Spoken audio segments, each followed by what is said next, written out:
આકાશવાણી સમાચાર ચૈતાલી જોશી વાંચે છે. સૌપ્રથમ મુખ્ય સમાચાર. પ્રધાનમંત્રી નરેન્દ્ર મોદી નાઇજીરિયા, બ્રાઝિલ અને ગયાનાની મુલાકાત બાદ સ્વદેશ આવવા રવાના. રાષ્ટ્રપતિ દ્રૌપદી મુર્મુએ ભારતને વિકસિત રાષ્ટ્ર બનાવવા માટે રાષ્ટ્ર પ્રથમનો અભિગમ અપનાવવાની જરૂરિયાત પર ભાર મૂક્યો છે. સંરક્ષણ મંત્રી રાજનાથસિંહે જણાવ્યું છે કે ભારત ફિલિપાઇન્સ સાથે સંરક્ષણ સહયોગને વધુ મજબૂત કરવા પ્રતિબદ્ધ છે. છત્તીસગઢમાં આજે સુરક્ષા દળો સાથેની અથડામણમાં 10 જેટલા માઓવાદી માર્યા ગયા. કેનેડાની સરકારે ગુનાહિત પ્રવૃત્તિઓ અને પ્રધાનમંત્રી નરેન્દ્ર મોદી, વિદેશ મંત્રી એસ જયશંકર અને રાષ્ટ્રીય સલાહકાર અજીત ડોભાલ વચ્ચે સંબંધ હોવાનો સ્પષ્ટ ઇનકાર કર્યો અને ઓસ્ટ્રેલિયા સામેની પ્રથમ ટેસ્ટમાં ભારતનું નિરાશાજનક પ્રદર્શન. પ્રથમ ઇનિંગમાં ભારત 150 રનમાં ઓલ આઉટ. સમાચાર વિગતવાર. પ્રધાનમંત્રી નરેન્દ્ર મોદી નાઇજીરિયા, બ્રાઝિલ અને ગયાનાની મુલાકાત બાદ સ્વદેશ આવવા રવાના થયા છે. અગાઉ ગયાનામાં નેશનલ કલ્ચરલ સેન્ટર ખાતે ભારતીય સમુદાયને સંબોધતા શ્રી મોદીએ ભારપૂર્વક જણાવ્યું હતું કે સમાનતાઓ બંને રાષ્ટ્રો વચ્ચે મિત્રતા માટે મજબૂત પાયો પૂરો પાડે છે. પ્રધાનમંત્રી નરેન્દ્ર મોદીએ કહ્યું હતું કે સંસ્કૃતિ, ભોજન અને ક્રિકેટ ભારત અને ગયાનાને ઊંડાણથી જોડે છે. પ્રધાનમંત્રીએ ભારત અને ગયાનીઝ સમુદાય અને કેરેબિયન રાષ્ટ્રના વિકાસમાં તેમના યોગદાનની પ્રશંસા કરી હતી. શ્રી મોદીએ જણાવ્યું હતું કે છેલ્લા એક દાયકામાં ભારતની પ્રગતિ વ્યાપક, ઝડપી અને ટકાઉ રહી છે. શ્રી મોદીએ તેમની સંસ્કૃતિ અને પરંપરાઓને જાળવી રાખવા બદલ ભારતીયોની પ્રશંસા કરી હતી. તેમણે ભારતીયોને તેમના વતનની મુલાકાત લેવા આમંત્રણ આપ્યું હતું. રાષ્ટ્રપતિ દ્રૌપદી મુર્મુએ ભારતને વિકસિત રાષ્ટ્ર બનાવવા માટે રાષ્ટ્ર પ્રથમનો અભિગમ અપનાવવાની જરૂરિયાત પર ભાર મૂક્યો છે. આજે હૈદરાબાદમાં લોકમંથનની ચોથી આવૃત્તિને સંબોધન કરતા રાષ્ટ્રપતિએ દેશમાં અનેક વિવિધતા હોવા છતાં સંગઠિત રાખવા ભારતીય સંસ્કૃતિ, ભાષા, પરંપરા અને જ્ઞાનનો નવસંચય કરવાની જરૂર પર ભાર મૂક્યો હતો. રાષ્ટ્રપતિએ હૈદરાબાદમાં આંતરરાષ્ટ્રીય સંસ્કૃતિ મહોત્સવનું ઔપચારિક ઉદ્ઘાટન કર્યું હતું. તેમણે જણાવ્યું છે કે ગુલામીની માનસિકતા દૂર થાય તે પછી સામાજિક અસમાનતાનો અંત આવશે. રાષ્ટ્રપતિએ સરકારે તાજેતરમાં લીધેલા કેટલાક નિર્ણયોને ટાંક્યા હતા, જેમાં નવા ગુનાહિત કાયદાઓનો અમલ, રાષ્ટ્રપતિ ભવનમાં દરબાર હોલનું નામ પરિવર્તન અને ન્યાયની દેવીની પ્રતિમા પરથી કાળી પટ્ટી હટાવવાનો સમાવેશ થાય છે. સંરક્ષણ મંત્રી રાજનાથસિંહે જાપાનના સંરક્ષણ મંત્રી જનરલ નિકટાની સાથે લાઓસની રાજધાની વિયેન્ટિયનમાં મુલાકાત કરી હતી. એક સોશિયલ મીડિયા પોસ્ટમાં શ્રી સિંહે કહ્યું કે જનરલ નિકટાની સાથે તેમની મુલાકાત ઘણી સારી રહી. તેમણે વિશ્વાસ વ્યક્ત કર્યો કે બંને દેશો વચ્ચે વધુ સારી ભાગીદારી ભારત પ્રશાંત ક્ષેત્રમાં મહત્વપૂર્ણ સાબિત થશે. શ્રી સિંહે ફિલિપાઇન્સના સંરક્ષણ સચિવ ગિલ્બર્ટો ટિયોડોરોને પણ મળ્યા હતા. તેમણે કહ્યું કે ફિલિપાઇન્સ અમારી એક્ટ ઈસ્ટ પોલિસી અને ઇન્ડો પેસિફિક વિઝન મહત્વપૂર્ણ ભાગીદાર છે. તેમણે કહ્યું કે ભારત ફિલિપાઇન્સ સાથે સંરક્ષણ સહયોગને વધુ મજબૂત અને વિસ્તૃત કરવા માટે પ્રતિબદ્ધ છે. સંરક્ષણ મંત્રી રાજનાથસિંહ અને અમેરિકાના સંરક્ષણ સચિવ લોઇડ ઓસ્ટિને સંચાલન સમન્વય, માહિતીની આપ-લે અને ઔદ્યોગિક નવીનતાના વિકાસ માટે ભારત અમેરિકા સંરક્ષણ ભાગીદારીની પ્રશંસા કરી છે. છત્તીસગઢમાં આજે સુરક્ષા દળો સાથેની અથડામણમાં 10 જેટલા માઓવાદી માર્યા ગયા હતા. સીઆરપીએફ અને ડિસ્ટ્રિક્ટ રિઝર્વ ગાર્ડ ડીઆરજીની સંયુક્ત ટીમને માઓવાદી હોવાની મળેલી બાતમીના આધારે સર્ચ ઓપરેશન હાથ ધરાયું હતું. સુકમા જિલ્લાના કોન્ટા વિસ્તારમાં સર્ચ ઓપરેશન દરમિયાન ભેજી વિસ્તારના જંગલ અને પહાડીઓમાં એન્કાઉન્ટર થયું હતું, જેમાં માઓવાદી માર્યા ગયા. સુરક્ષા દળોમાં માર્યા ગયેલા માઓવાદીના મૃતદેહ કબજા કર્યા છે. આ સિવાય ઘટના સ્થળેથી AK-47 સહિત મોટી માત્રામાં હથિયારો અને દારૂગોળો મળી આવ્યા છે. આ વિસ્તારમાં હજુ પણ સર્ચ ઓપરેશન ચાલી રહ્યું છે.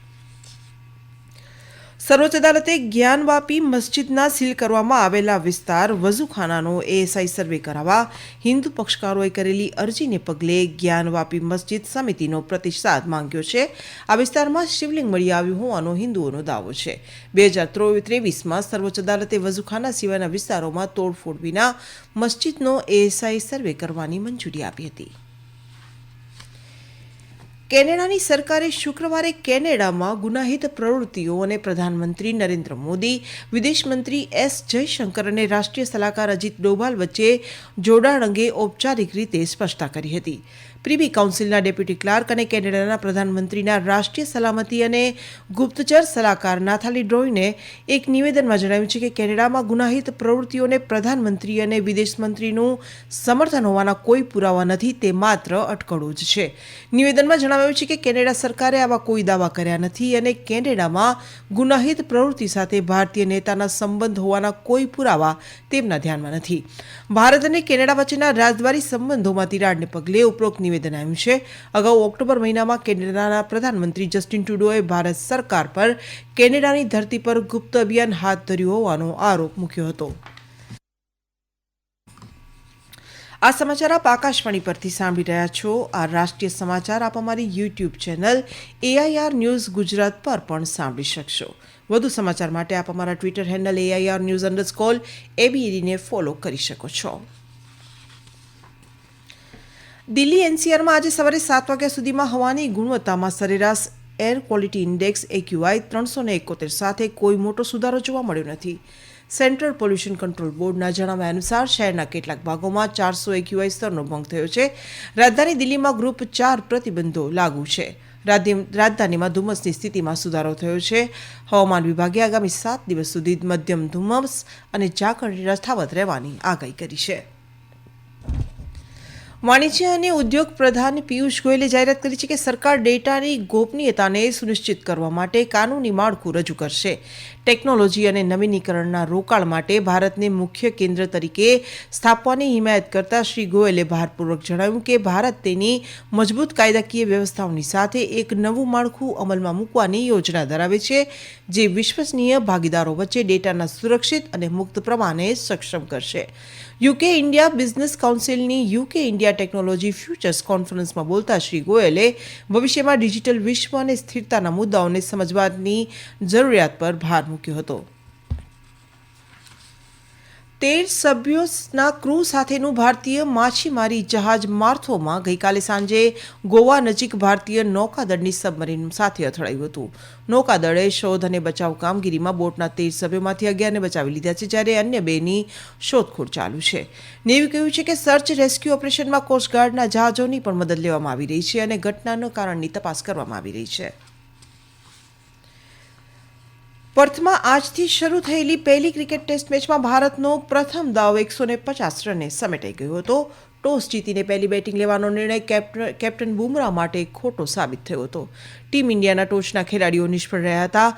નવોદિત નીતિશકુમાર રેડ્ડી સૌથી વધુ 41 રન કરી શક્યો હતો, જ્યારે પંતે 37 અને KL રાહુલે 46 રન કર્યા હતા, જ્યારે અન્ય ખેલાડીઓ નિષ્ફળ નીવડ્યા હતા.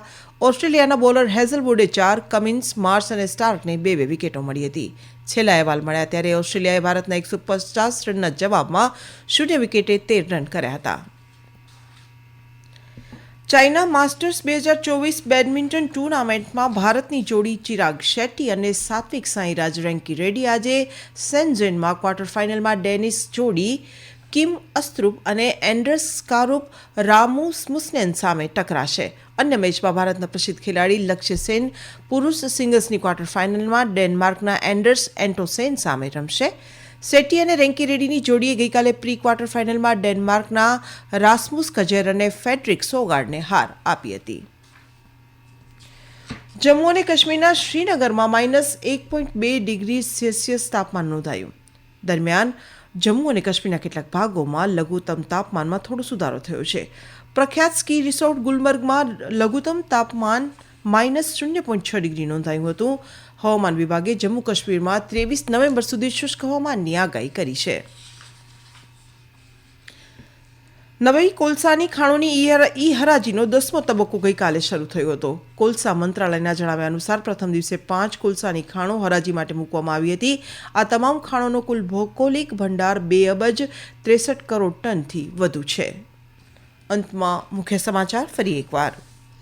પ્રધાનમંત્રી નરેન્દ્ર મોદી નાઇજીરિયા, બ્રાઝિલ અને ગયાનાની મુલાકાત બાદ સ્વદેશ આવવા રવાના. રાષ્ટ્રપતિ દ્રૌપદી મુર્મુએ ભારતને વિકસિત રાષ્ટ્ર બનાવવા માટે રાષ્ટ્ર પ્રથમનો અભિગમ અપનાવવાની જરૂરિયાત પર ભાર મૂક્યો છે. સંરક્ષણ મંત્રી રાજનાથસિંહે જણાવ્યું છે કે ભારત ફિલિપાઇન્સ સાથે સંરક્ષણ સહયોગને વધુ મજબૂત કરવા પ્રતિબદ્ધ છે. છત્તીસગઢમાં આજે સુરક્ષા દળો સાથેની અથડામણમાં 10 જેટલા માઓવાદી માર્યા ગયા. અને ઓસ્ટ્રેલિયા સામેની પ્રથમ ટેસ્ટમાં ભારતનું નિરાશાજનક પ્રદર્શન. પ્રથમ ઇનિંગમાં ભારત 150 રનમાં ઓલ આઉટ. આકાશવાણી પરથી સમાચાર પૂરા થયા.